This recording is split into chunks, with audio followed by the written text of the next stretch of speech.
안녕하세요. 주식 초보자도 시장 흐름을 쉽게 이해할 수 있도록 정리해드리는 유픽입니다. 오늘 한국 증시는 한마디로 정리하면 코스피는 쉬어갔고 코스닥으로 돈이 강하게 이동한 하루였습니다. 오늘 코스피는 7,847.71포인트 0.41% 상승 마감했습니다. 겉으로 보면 상승 마감이지만 장중 흐름은 그렇게 편하지 않았습니다. 삼성전자가 장중 30만 전자를 터치한 뒤 하락 전환했고 SK하이닉스도 약보합권에서 쉬어가면서 코스피 대형주는 전날 급등 이후 차익 실현이 나온 모습이었습니다.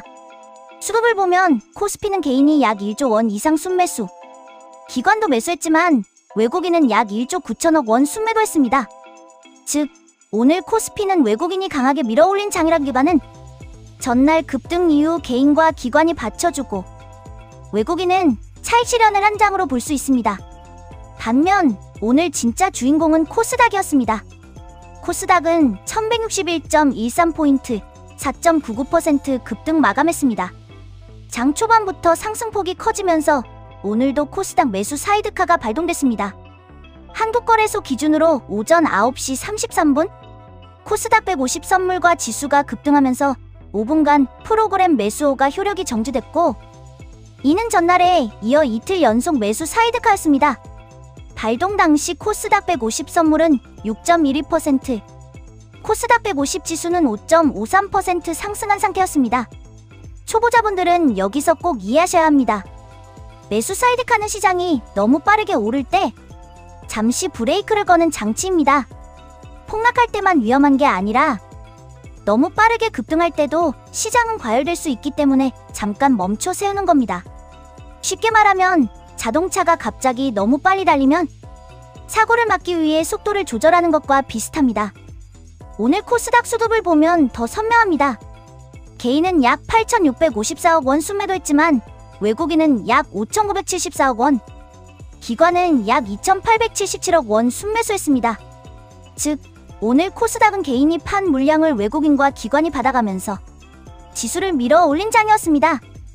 이 흐름의 배경에는 국민참여형 성장펀드 판매 개시 기대감, 코스피 대형주 쏠림 이후 코스닥 소외주 순환매, 그리고 바이오, 2차전지, AI 부품, 광통신 양자 테마로 자금이 퍼진 흐름이 있었습니다. 여러 매체에서도 오늘 코스닥 급등 배경으로 성장펀드 기대와 외국인 기관 매수세를 함께 언급했습니다. 그럼 오늘 특징주 흐름을 보겠습니다. 먼저 오늘 거래대금 상위에서는 여전히 삼성전자, SK하이닉스, 삼성전기, LG전자, 현대차 같은 대형주들이 시장 중심에 있었습니다. 하지만 상승률 상위와 코스닥 흐름을 보면 돈은 조금 더 넓게 퍼졌습니다. 첫 번째 흐름은 양자광통신 테마입니다. 오늘 포토는 상한가, CG트로닉스도 상한가 근처, 빛과전자, 옵티시스, 오이솔루션, 에이프로 등이 강하게 움직였습니다. 미국 정부가 IBM, 글로벌 파운드리스, 사이퀀텀 등 양자 컴퓨팅 첨단 기술 기업과 총 20억 달러 규모 투자 의향서를 체결했다는 보도가 나오면서 양자 관련주가 움직였고 여기에 AI 데이터 센터 확대로 광통신 수요가 커질 수 있다는 기대가 붙었습니다. 초보자분들은 여기서 이렇게 보시면 됩니다. AI가 커질수록 반도체만 필요한 게 아닙니다. 데이터를 빠르게 주고받는 광통신 장비, 전력 안정화 부품, 서버 부품까지 같이 움직입니다. 그래서 오늘은 단순히 AI 반도체 장세가 아니라 AI 인프라 밸류체인으로 돈이 확산된 장이라고 볼 수 있습니다. 두 번째 흐름은 삼성전기 실리콘 캐패시터 AI 부품 관련주입니다. 삼성전기는 최근 글로벌 대형 고객사와 약 1조 5천억 원대 실리콘 캐패시터 공급 계약을 체결했습니다. 이 부품은 AI 서버용 GPU와 HBM 같은 고성능 반도체 패키지에서 전력 공급을 안정화하는 핵심 부품으로 설명됩니다. 이 영향으로 오늘 키스트론, 원준, 삼화콘덴서, 삼화전자, 인텍플러스 같은 관련주들이 강했습니다.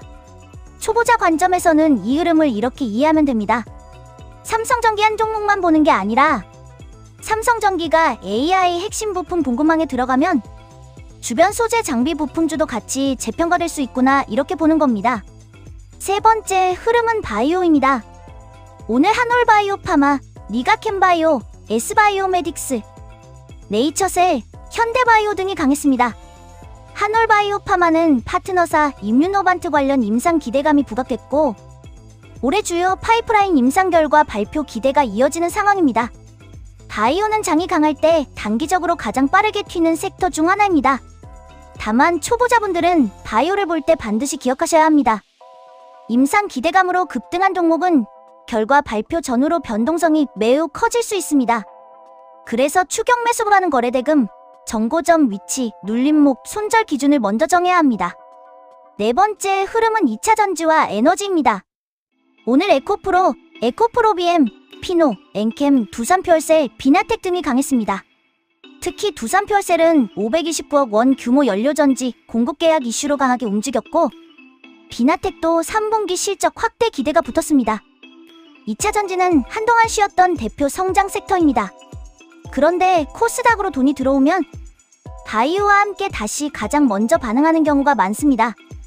오늘 코스닥 급등장에서 에코프로 그룹주가 거래대금 상위권에 들어온 것도 그 흐름과 연결해서 봐야 합니다. 다섯 번째 흐름은 조선방산중동 변수 관련주입니다. 오늘 하나오션, HD현대중공업, LI지넥스원, 대한조선, SNT다이내믹스 등이 움직였습니다. 하나오션은 잠수함 수주전 기대감, LI지넥스원과 방산주는 지정학적 긴장과 수출 기대감이 계속 남아있습니다.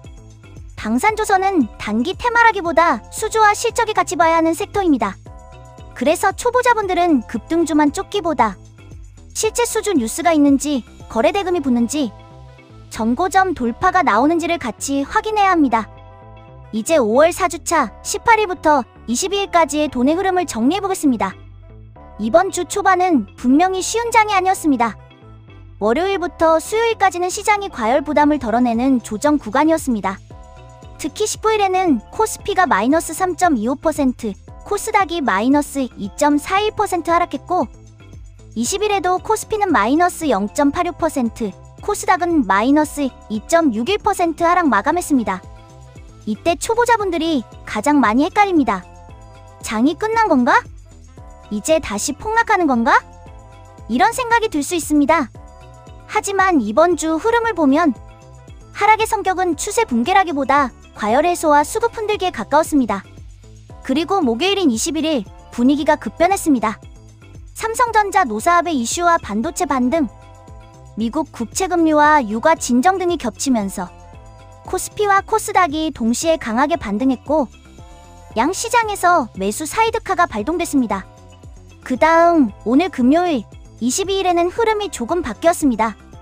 코스피 대형주는 숨고르기를 했고 코스닥은 외국인과 기관 매수로 강하게 올라왔습니다. 즉 이번 주 돈의 흐름은 이렇게 정리할 수 있습니다. 월수 과열 해소와 변동성 확대, 목요일 반도체 대형주 중심 급반등, 금요일 코스닥 성장주 바이오, AI 부품 방통신 양자 쪽으로 순환매 확산. 이게 이번 주 핵심입니다. 초보자분들이 오늘 장에서 가장 조심해야 할 부분도 있습니다. 첫째, 사이드카가 나왔다고 무조건 좋은 장은 아닙니다. 강한 장은 맞지만 그만큼 속도가 빠르다는 뜻입니다. 빠르게 오른 종목은 빠르게 흔들릴 수 있습니다. 둘째, 상한가 종목을 바로 따라가는 매매는 위험합니다. 오늘 포톤, CG트로닉스, 네이처셀, SG솔루션즈, 피델릭스처럼 강한 종목들이 많이 나왔지만 이미 당일 급등한 종목은 다음 거래일에 갭 상승 후 흔들릴 수 있습니다. 셋째, 내일의 관심주는 급등주가 아니라 돈이 남아있는 섹터에서 찾아야 합니다. 오늘 기준으로는 AI 부품, 광통신, 양자, 바이오, 2차전지, 조선방산이 돈이 들어온 섹터입니다.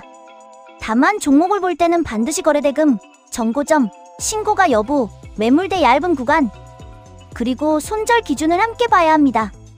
오늘 시장을 정리하면 이렇습니다. 코스피는 전날 급등 이후 쉬어갔지만 무너지지는 않았습니다. 코스닥은 이틀 연속 매수 사이드카가 발동될 만큼 강했습니다. 그리고 돈은 삼성전자, SK하이닉스 같은 대형주에서 멈춘 게 아니라 AI 부품, 광통신, 양자, 바이오, 2차전지, 방산전으로 넓게 퍼졌습니다. 그래서 다음 주 시장의 핵심은 하나입니다. 코스닥 급등이 단기 과열로 끝날지 아니면 성장주 순환매로 이어질지 이 부분을 확인해야 합니다. 초보자분들은 다음 주에 무리하게 따라가기보다는 오늘 급등한 종목 중에서 바로 추격하지 말고 거래 대금이 유지되면서 눌림이 나오는 종목, 전고점을 돌파한 뒤 지지하는 종목, 그리고 신고가 근처에서 매물대가 얇은 종목을 중심으로 천천히 체크하시면 좋겠습니다. 특히 지금 같은 장에서는 미수신용은 최대한 피하고 한 종목에 몰빵하지 말고 손절 기준을 먼저 정한 뒤 진입하는 게 중요합니다. 오늘 장은 분명 강했습니다. 하지만 강한 장일수록 초보자는 더 차분해야 합니다. 옳은 종목을 따라가는 사람이 아니라 돈이 어디서 어디로 이동하는지 보는 사람이 시장에서 오래 살아남습니다. 오늘 영상이 도움되셨다면 구독과 좋아요 부탁드리고 다음 주도 돈이 들어온 섹터 안에서의 특징주와 관심주 흐름을 초보자 눈높이로 정리해드리겠습니다. 감사합니다.